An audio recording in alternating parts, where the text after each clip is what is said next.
Pemirsa, reformasi birokrasi kepolisian merupakan upaya kepolisian menjadi polisi sipil yang profesional, cerdas, kreatif, inovatif, transparan, akuntabel, modern, proaktif, problem solving, kemitraan yang mengutamakan pencegahan serta meningkatkan kualitas hidup masyarakat.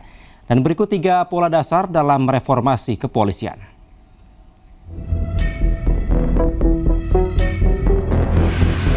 Pertama, belajar dan memperbaiki kesalahan masa lalu. Bukan untuk menyalahkan atau mencari kesalahan, tetapi untuk memperbaiki kesalahan baik di bidang pembinaan maupun bidang operasional. Kedua, siap menghadapi tuntutan dan kebutuhan masa kini. Reformasi birokrasi kepolisian mewujudkan harapan, kebutuhan, serta tuntutan masyarakat dengan cepat, tepat, akurat, transparan, akuntabel, informatif, dan mudah.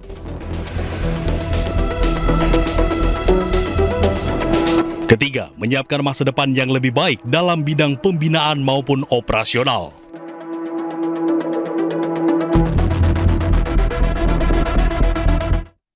Pemirsa, Mensesnek Prasetyo Hadi mengungkap Menko Polhukam periode 2019-2024 Mahfud MD bersedia bergabung dengan Komite Reformasi Polri.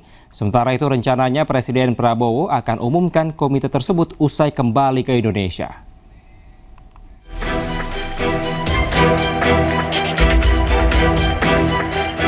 Presiden Prabowo Subianto akan segera membentuk Komite Reformasi Polri. Istana menegaskan bahwa Komite Reformasi Polri tersebut berbeda dengan tim transformasi reformasi bentukan Kapolri, Jenderal Listio Sigit Prabowo. Menteri Sekretaris Negara Prasetyo Hadi pun menyebutkan Komite Reformasi Polri akan diisi 9 orang tokoh. Salah satunya Menko Polhukam periode 2019-2024, Mahfud MD.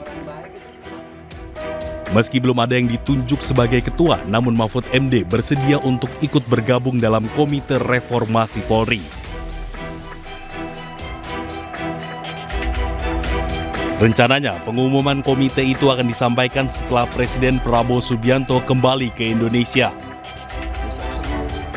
Mensesnek juga menjelaskan pembentukan komite yang bertujuan melakukan perbaikan dan evaluasi secara menyeluruh terhadap institusi Polri tersebut menandakan Presiden Prabowo sangat peduli dan memperhatikan institusi kepolisian. Tim Liputan iNews melaporkan.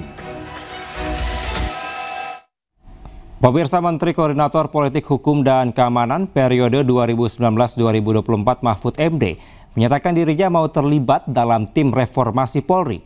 Sementara itu, menurut Mahfud, hal terpenting yang harus direformasi dalam tubuh Polri adalah kultur. Saya pastikan dari diskusi yang panjang itu saya hanya menyampaikan konfirmasi satu hal, bahwa saya menyetujui seluruh rencana Pak Prabowo untuk reformasi dan saya bisa ikut membantu dalam tim reformasi Polri saja. Saya berpikir begini, saya kan tidak boleh juga sok gitu ya. Saya milih apa? Kan saya harus berkontribusi juga kepada negara. Kak, saya ini orang NU Ahlus Sunnah wal Jamaah.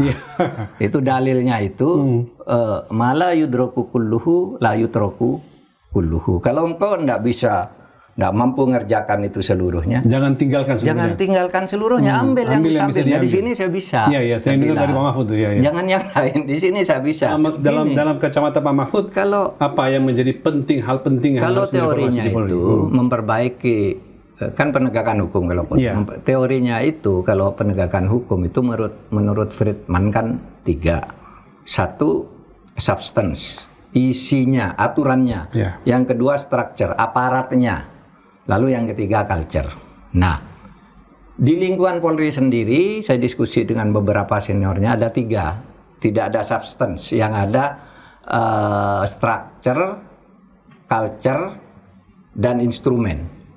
Struktural, kultural, dan instrumental. Nah, struktural ini udah jadi, udah selesai, tidak ada masalah. Polri kan sudah lepas dari TNI, itu kan strukturalnya selesai dan sudah ada undang-undang yang waktu ini oke, tidak ada masalah.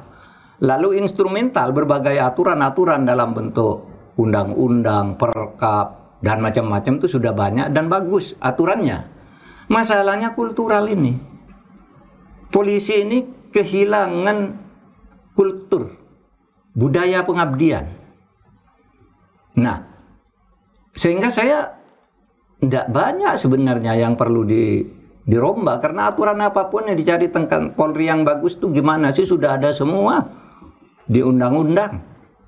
Ada di Eka Prasetya, Pesatya Polri, ada Tribrata, itu semua kan sudah ada, semua prinsipnya sudah ada, aturannya sudah ada, tapi kulturnya kok buruk.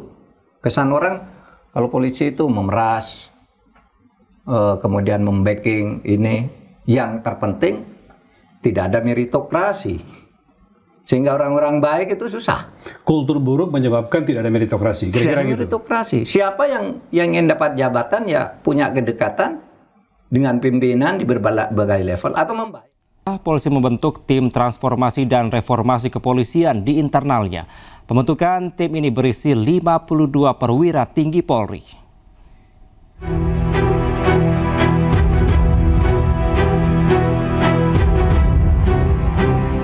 Kepolisian Republik Indonesia membentuk tim transformasi dan reformasi kepolisian. Pembentukan tim ini melalui surat perintah yang dikeluarkan oleh Kapolri, Jenderal Listio Sigit Prabowo. Tim ini terdiri dari 52 perwira tinggi Polri, dengan ketua tim adalah Kalemdiklat, Komjen Pol Krisnanda Dwi Laksana.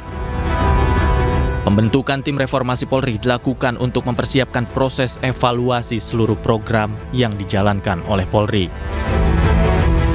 Ada 3 hal yang harus dikerjakan atau bisa dipahami dengan 3 poin. Yang pertama, berani untuk belajar dan memperbaiki kesalahan di masa lalu. Karena masa lalu bukan hanya yang salah saja, tapi ada yang baik. Tapi ini yang baik kita pupuk, kita tingkatkan, kita tumbuh kembangkan. Yang kedua, siap menghadapi tuntutan, tantangan, ancaman, dan harapan di masa kini. Mau tidak mau kita harus kekinian. Dan juga mampu menyiapkan masa depan yang lebih baik. Karena mau tidak mau kita harus memikirkan bagaimana ke depan yang lebih baik. Nah tentu inti daripada transformasi reformasi Polri ini adalah sesuai dengan keutamaan polisi di dalam pemolisiannya. Sementara itu, peneliti Institute for Criminal Justice Reform, Iqbal Muharram Nur Fahmi, mengaku skeptis dengan komposisi tim transformasi reformasi polisi yang seluruh anggotanya merupakan anggota Polri. Apabila kita melihat komposisinya, 52 anggota, yang mana semuanya tergabung dalam anggota Polri, nah itu kita harus pertanyakan gitu ya. Kita harus skeptis melihat itu, bagaimana apakah ini menuju arah perbaikan. Karena seperti yang Pak Anton tadi dari tahun 98 gitu ya, keluar Undang PRS yang memandatkan bahwa Polri harus berbenah gitu. Tapi sampai sekarang kita belum melihat gitu ya, bagaimana pembenahan itu terjadi, di mana pembenahan itu terjadi. Yang kita lihat malah makin banyak brutalitas yang dilakukan oleh aparat kepolisian jauh dari kata sipil. Tim ini nantinya akan bekerja sama dengan pemerintah dan pemangku kepentingan lain dalam meramu transformasi Polri. Kinerja tim transformasi dan reformasi Polri diharapkan sesuai dengan harapan masyarakat dan sesuai dengan perkembangan zaman. Tim Liputan iNews melaporkan.